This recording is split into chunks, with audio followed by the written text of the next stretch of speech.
again, and we just got this message from the Kerr County Sheriff's Office. There are low water crossings, particularly down along Highway 16, going down to Rio Medina or Medina and down that way. There are numerous low water crossings. Folks that live down in that area, get out now, go to higher ground.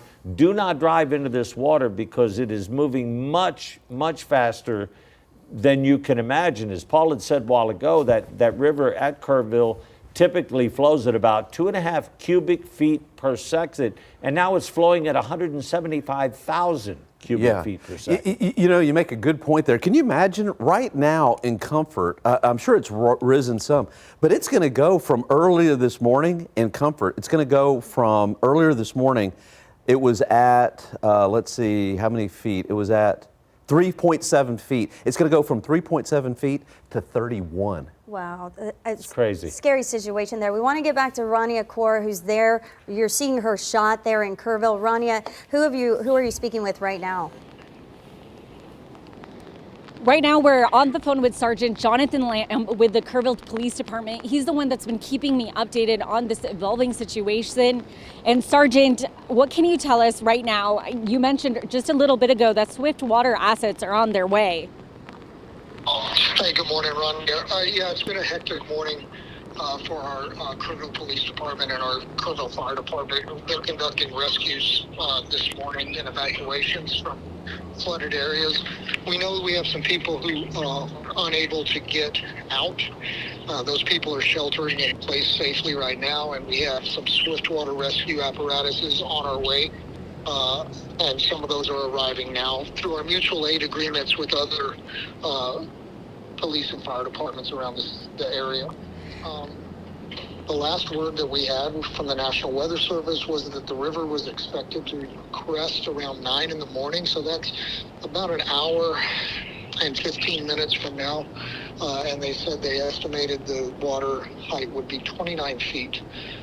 So we don't think the worst is over yet. We're asking anyone in town lives anywhere near the Guadalupe River to evacuate if you can do so safely. If you can't evacuate, reach out to us. Let us know that you need evacuation, and we will get to you as quickly as possible. Our fire department and our police department are continuing to conduct evacuations and rescues right now. And our reunification area is Walmart. That's 2106 Junction Highway in Kerrville, and we are working on getting a actual indoor shelter set up. When we have that information, we'll push that out. We ask folks to not call 911 with requests for flooding updates. Our dispatchers are extremely busy. Monitor your local news station, radio stations, and our social media page, and we will push out updates as quickly as we can. Sergeant Lamb, at this point, have you guys conducted any water rescues, or are you not able to, again, because you don't have that equipment just yet? No, we have been conducting many water rescues overnight into the morning hours. I think this started around 04.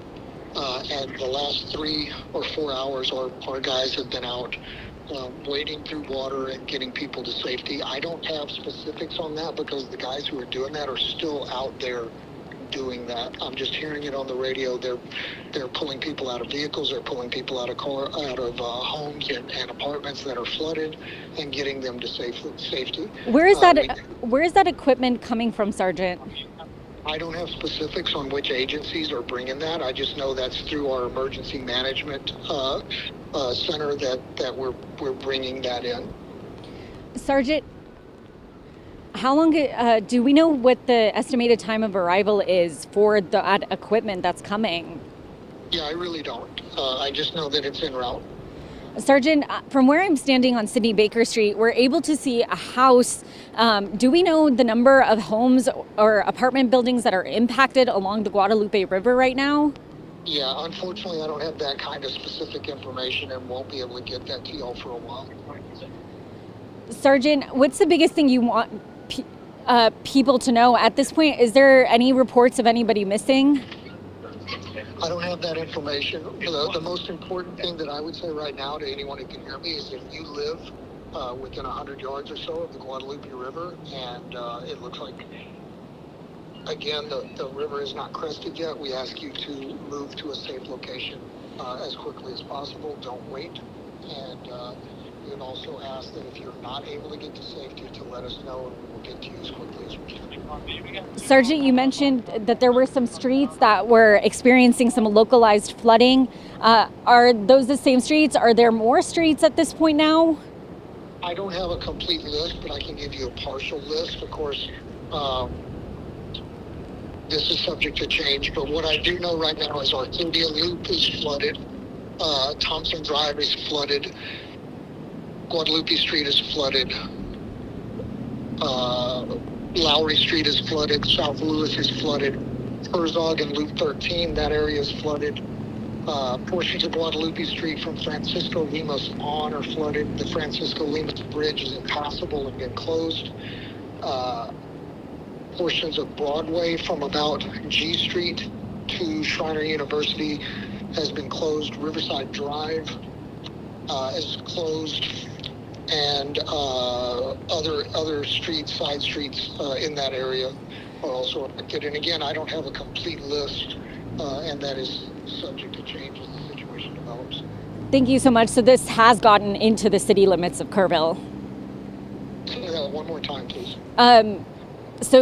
Once again, this has gotten into the city limits of Kerrville.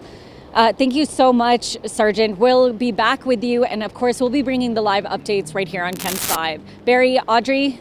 Great job, Rania. Yeah, Thank you. absolutely.